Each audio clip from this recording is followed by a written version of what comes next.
제 성경으로는 구약 805쪽에 있습니다.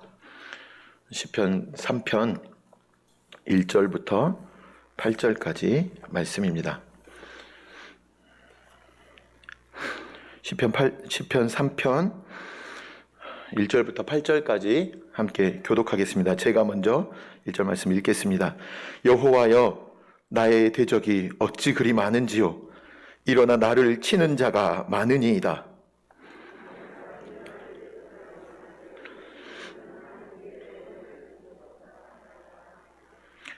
여호와여, 주는 나의 방패시요 나의 영광이시요 나의 머리를 드시는 자이시니이다.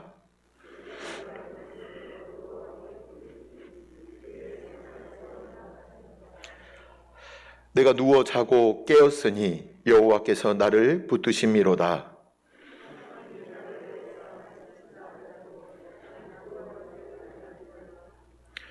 여호와여, 일어나소서. 나의 하나님이여, 나를 구원하소서. 주께서 나의 모든 원수의 뺨을 치시며 악인의 이를 꺾으셨나이다. 구원은 여호와께 있사오니 주의 복을 주의 백성에게 내리소서. 아멘.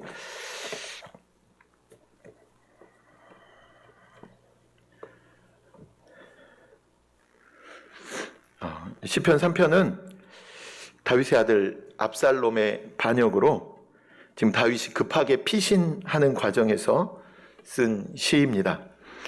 아주 그 위급한 상황, 목숨이 경각에 달린 위기의 상황에서 쓴 시입니다. 제가 방금 이렇게 위기의 상황에서 쓴 시다 이렇게 하면 약간 어감이 모순되게 느껴지실 수 있는데 위기의 상황에서 시를 쓴다? 좀 더 이해를 편하게 하시려면 위기의 상황에서 하나님께 드리는 기도, 이렇게 이해하시는 것이 좀 더 자연스럽게 이해가 되실 것입니다. 우리는 이 시편 3편을 통해서 다윗의 아름다운 믿음의 모습을 볼 수 있습니다. 본문을 먼저 간략히 살펴보겠습니다. 먼저 1절과 2절 말씀을 보시면 다윗이 자신의 처한 그 고난의 현실을 하나님께 간절히 호소하고 있습니다.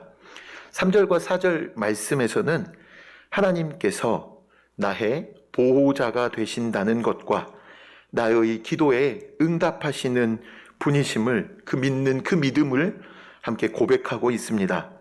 5절과 6절 말씀에서는 그 신앙 가운데 누리는 평안함과 담대함의 모습을 보여줍니다. 그리고 7절과 8절 말씀에서는 앞선 기도의 내용들을 다시 환기하며 주님께 구원이 있으니 주의 백성들에게 복을 내려주시기를 기도하며 전체적으로 그 기도를 마무리하고 있습니다. 하나씩 간단하게 살펴보도록 하겠습니다. 먼저 1절과 2절에서는 다윗 자신이 처한 그 고난을 말씀합니다. 1절을 보니 자신의 대적이 많고 자신을 치는 자가 많다, 이렇게 표현합니다. 이 시편의 배경이 되는 압살롬의 반란이 기록된 사무엘하 15장을 보면 많은 사람이 지금 압살롬을 따르고 있다, 이 사실을 우리는 자연스럽게 알 수 있게 됩니다. 다윗은 자신의 아들의 배신에, 자신의 친구들의 배신, 그리고 총애하던 자신의 지략가, 자신의 모사, 그들이 자신을 배신하는 것, 그들의 배신을 지금 지켜봐야 했습니다. 그것뿐이 아니라 이스라엘의 민심이 완전히 압살롬에게로 돌아가 버렸습니다. 완전히 절망적인 상황이었습니다. 소망이 전혀 없는 그런 상황이었습니다. 다윗에게는 참으로 고통스러운 현실이었습니다. 이 상황이 얼마나 절망적이었던지 다윗 주변의 사람들은 모두가 한결같이 다윗이 하나님께 버림받았다, 이렇게 생각했습니다. 2절 말씀을 다시 한번 보시겠습니까? 많은 사람이 나를 대적하여 말하기를 그는 하나님께 구원을 받지 못한다 하나이다. 다윗 주변의 사람들이 보니 다윗의 상황은 도저히 하나님이 돕고 계신다, 이렇게 볼 수 없는 그런 상황이었습니다. 진짜 하나님이 너의 하나님이 되신다면 그런 일이 있을 수 있겠느냐? 이렇게 지금 생각하고 있다는 것입니다. 그래서 다들 다윗 너는 하나님께 도움을 받지 못하고 있다. 이렇게 말하고 있습니다. 한두 사람이 그러는 것이 아닙니다. 지금 수많은 사람들이 계속해서 다윗에게 그렇게 한결같이 이야기하고 있다는 것입니다. 이처럼 극심한 고난 중에 있는 것이 다윗의 현실이었습니다. 이것은 절대로 허상이 아니었습니다. 구체적인, 정말 눈앞에 구체적으로 다가오는 그런 현실이었습니다. 그리고 이 다윗은 지금 자기에게 다가오는 이 현실, 이 고통스러운 그 현실을 무시하지 않고 있습니다. 그 현실을 그대로 인정하면서 이토록 힘들다, 고스란히 지금 이야기하고 인정하고 하나님께 토로하고 있는 것입니다. 그렇습니다. 우리에게도 이런 상황이 충분히 있을 수 있습니다. 너무나도 삶이 힘듭니다. 모든 것이 다 꽉 막혀버린 것만 같습니다. 사면초가라는 말이 정말 가슴 그대로 와 닿습니다. 내 주변에서 나를 볼 때도 하나님이 계시다면 과연 저럴 수 있겠는가? 그렇게 생각할 정도로 절망적이고 어둠 가운데 있을 수 있다는 것입니다. 가령 경제적으로 고통을 당합니다. 질병도 걸립니다. 암에 걸리기도 합니다. 몸이 연약하고 아파서 눈물을 흘리기도 합니다. 생각만 하면 정말 피눈물이 날 정도로 그 눈물이 줄줄 흐르는 그 가정의 크고 작은 문제들, 말로 다 할 수 없는 수많은 어려움들이 있을 수 있다는 것입니다. 그리고 실제로 우리들 삶 앞에, 우리들 눈앞에 그것들이 존재한다는 것입니다. 먼저 이러한 사실들을 부정하려고 해서는 안 됩니다. 성경은 고난의 현실을 허상으로 간주해라, 혹은 그냥 잊어버려라, 아니면 외면하고 없이 여겨라, 절대로 성경은 그렇게 말하지 않습니다. 먼저 고난의 현실을 있는 그대로 인정하라고 합니다. 고린도전서 10장 13절 상반절 말씀을 보시면 우리에게 이렇게 말씀합니다. 사람이 감당할 시험 밖에는 너희가 당한 것이 없나니, 이렇게 말씀합니다. 이것은 하나님께서 고난 자체를 아예 우리에게 허락하지 않으신다, 이런 말씀이 결코 아닙니다. 너희가 감당할 수 있는 시험과 어려움만을 우리에게 허락하셨다라는 뜻의 말씀인 것입니다. 그러니 우리에게 찾아오는 그 고난을 먼저 인정하라는 것입니다. 잊어버리려 한다거나 외면해 버리려 한다거나 아예 없는 셈 치지 말고, 그건 역시도 너무 힘들고 슬프지만 실제로 우리의 삶이니 그것을 먼저 겸손하게 인정하고 수용하라는 것입니다. 그러므로 고난을 모르는 척, 내게는 고난이 없는 척, 고난이 나에게는 아무것도 아닌 척, 이런 것이 얼핏 보면 대단히 좋은 믿음 같습니다. 대단한 믿음 같습니다. 하지만 그것이 결코 좋은 신앙이 아닙니다. 오히려 고난 가운데에 고통의 신음과 탄식 소리를 내는 것, 이것이 지극히 정상적인 모습이라는 것입니다. 본문의 다윗도 자신이 처한 고통을 그대로 표현하고 있습니다. 시편의 다른 부분을 봐도 다윗이 자신의 고난을 얼마나 적나라하게 묘사하고 있는지 모릅니다. 그러니 힘들다고 말하는 것, 그것은 결코 잘못된 것이 아닙니다. 내 고난 중에 눈물을 흘리고 고통스러워하는 것, 그것은 지극히 정상적이라는 것입니다. 고통스러우면서도 탄식을 하고 신음하시는, 고통스러우면 자연스럽게 당연스럽게 탄식을 하고 신음하는 것입니다. 눈물도 흘리는 것입니다. 하지만 그러나 이것이 전부가 아닙니다. 다윗은 지금 1절과 2절에만 머물러 있지 않습니다. 자신의 고난을 그대로 인정하며 드러내고 있지만 그저 거기서 탄식만 하고 있지 않다는 것입니다. 다윗은 3절과 4절로 나아가고 있습니다. 1절과 2절 그리고 3절 사이에 정말 아쉽지만 개역 개정과 개역 한글 번역본에는 정말 아쉽지만 한 단어가 빠져 있습니다. 그것이 무엇이냐? 그것은 바로 그러나라는 단어입니다. 원래 히브리어 원문을 보시면 많은 사람들이 나를 대적하여 말하기를 저는 하나님께 구원을 받지 못한다 하나이다. 그러나 여호와여 주는 나의 방패시오 나의 영광이시오 나의 머리를 드시는 자이시니이다. 아멘. 이렇게 되어 있습니다. 어떤 단어가 빠져 있다고요? 그러나. 네, 그렇습니다.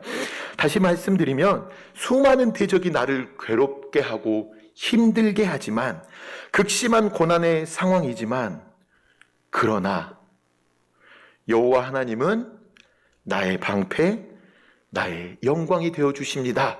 지금 이렇게 고백하고 있다는 것입니다. 이 그러나가 너무너무 중요합니다. 정말 중요합니다. 이것은 우리의 고난의 현실을 부정하지는 않지만 우리의 시야를 새롭게 해주는 그런 믿음을 나타내는 단어이기 때문입니다. 우리의 믿음의 눈을 열어 보게 하는 것, 그것이 여기서 드러나는 그러나입니다. 삶이 너무 고통스럽고 힘듭니다. 그러나 여호와 하나님께서 계십니다. 이렇게 믿음으로 고백하고 있다는 것입니다. 이것이 바로 믿음입니다. 절망적 상황이고 사람들도 다 나를 보며 너는 이제 끝났다. 너는 이제 끝이다. 이렇게 말하지만 그러나 라고 말할 수 있는 것. 그러나 나에게는 여호와 하나님이 계신다 라고 말할 수 있는 것. 이것이 바로 우리의 믿음입니다. 다윗은 분명한 고난의 현실 중에도 하나님이 자신의 보호자가 되신다라는 믿음이 있었습니다. 그리고 그 믿음 가운데 하나님을 여러 가지 용어로 지금 표현하고 있습니다. 여호와는 나의 방패이십니다 라고 고백합니다. 방패가 무엇입니까? 방패는 대적들의 공격을 막는 방어구입니다. 여호와는 나의 영광이다 이렇게 말씀합니다. 나의 영광이 무엇입니까? 이것은 지금 비록 패배한 듯하고 어려움에 처하여 고난을 당하지만 결국에는 여호와 하나님께서 승리하게 하시고 나를 들어 영광스럽게 하실 것이다. 나를 들어 영광스럽게 만드실 것이다 라고 기대하고 소망하고 바라는 것입니다. 여호와는 나의 머리를 드시는 분이시라 이렇게 고백합니다. 이것은 수치스럽게 하지 않으시고 당당하게 해 주신다는 말씀입니다. 즉 한마디로 회복시키신다라는 믿음인 것입니다. 주께서 사랑하시는 성도 여러분, 어떻습니까? 우리에게도 이런 다윗과 같은 믿음이 있습니까?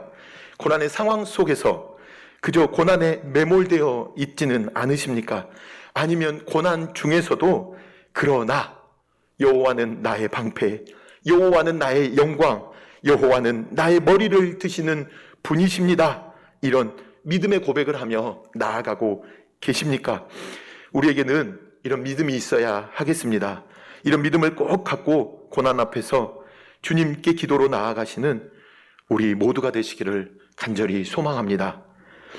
그런데 이 믿음은 그저 지적으로 내가 안다라는 것으로만 동의하는 믿음이 아닙니다. 이 믿음에서 나오는 구체적인 행동들이 있습니다. 다윗에게 있어서 이 믿음이 어떤 행동을 일으키고 있는지, 다윗은 여호와가 구원이 되신다는 이 믿음을 가졌습니다. 그런데 그 믿음이 3절입니다. 그 믿음이 4절로 표현되고 있습니다. 우리 다 함께 4절 말씀을 함께 한번 읽어 주시겠습니까? 4절 말씀입니다. 함께 읽겠습니다. 시작.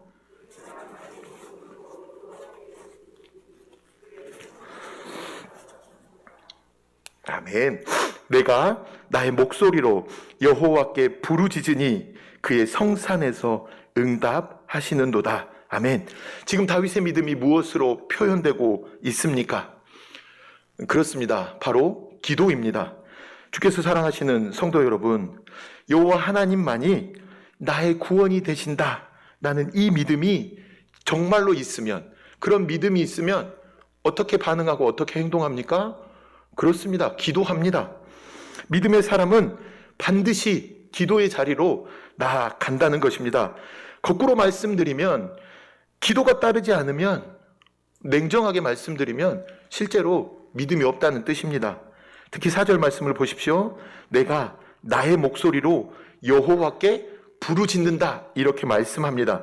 이것은 자기가 기도하는 것을 기본적으로 의미합니다. 이 온전한 믿음은 제 상황이 이렇습니다, 기도해 주세요, 이게 아니라는 것입니다.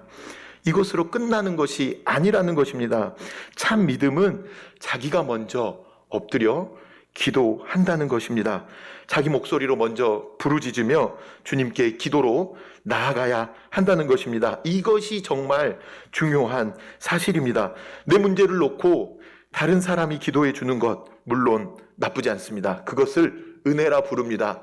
그것도 정말 은혜이지만 하나님이 그 중보 가운데, 그 도구 가운데 도우십니다. 그것도 사실입니다.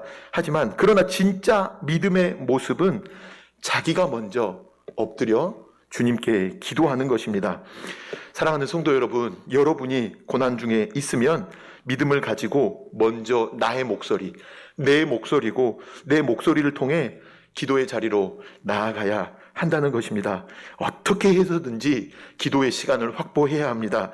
특별히 교회에서 함께 모여 기도하는 그 시간, 새벽 기도의 시간이라든지 금요 기도의 시간이라든지 그런 기도의 시간에 도저히 참여할 수 없는 그런 상황이라면 어떻게 해서든지 그 시간을 확보해서 따로 하나님과 만나 기도할 수 있는 그 공간, 그 시간을 확보하고 가져야 한다는 것입니다.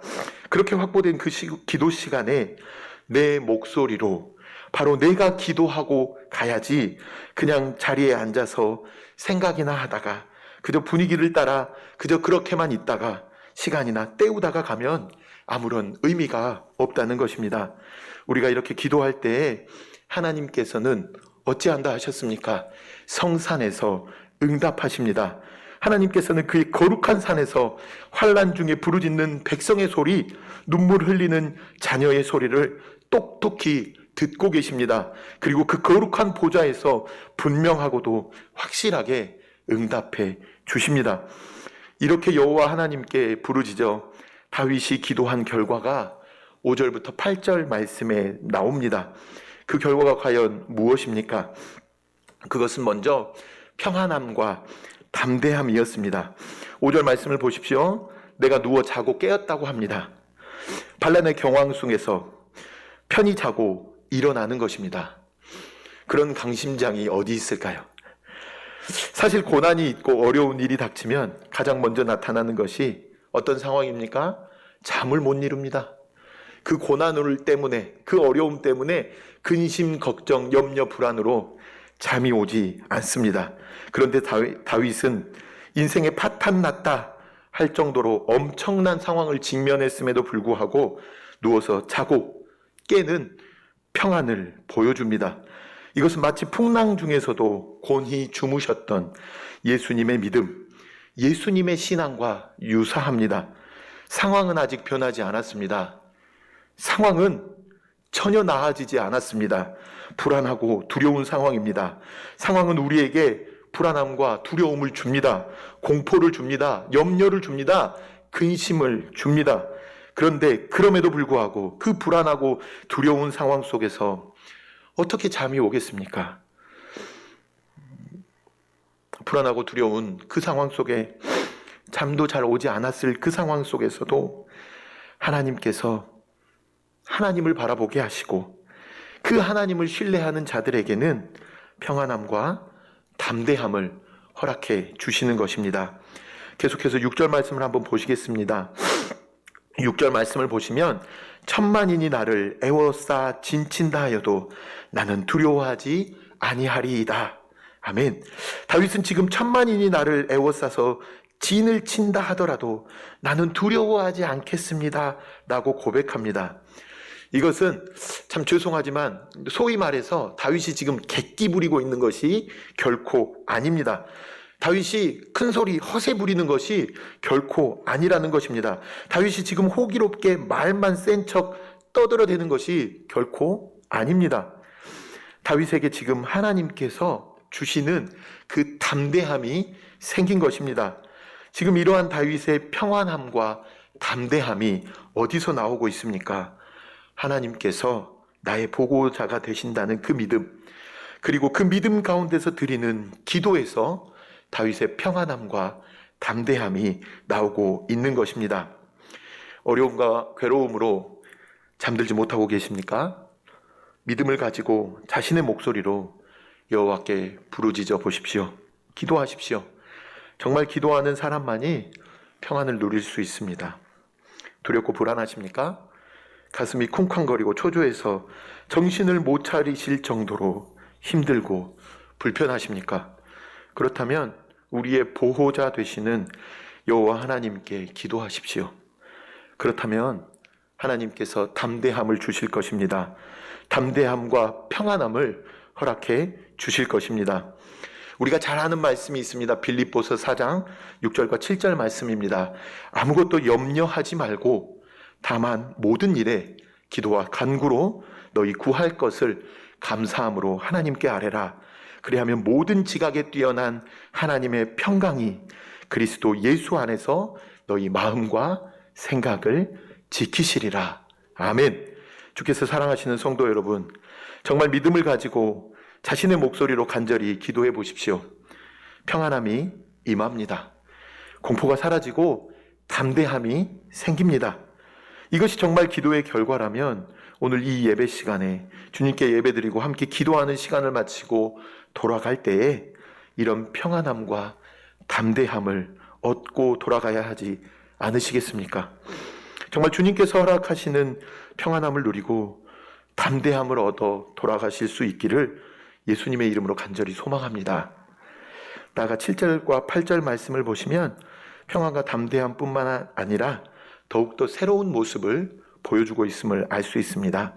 7절은 그 7절의 기도는 아주 강한 어조의 기도입니다.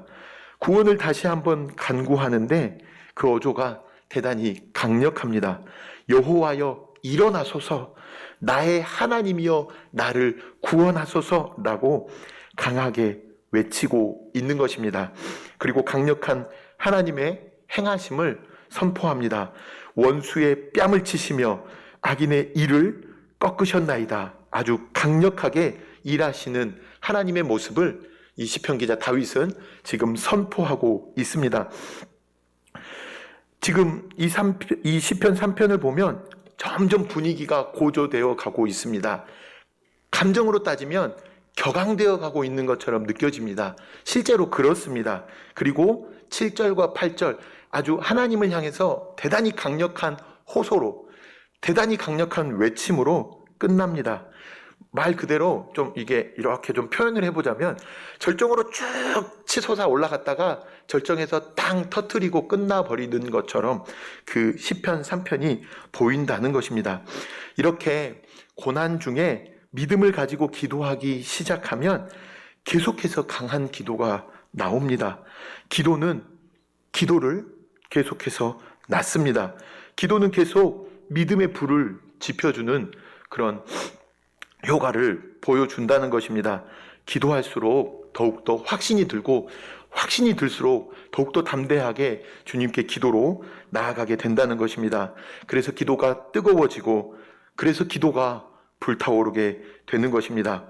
사실 기도라는 것이 모름지기 하면 할수록 불타올라야지 하면 할수록 시들시들해져 버리는 것, 이것이 문제가 있다라는 사실을 반증하고 있는 것입니다.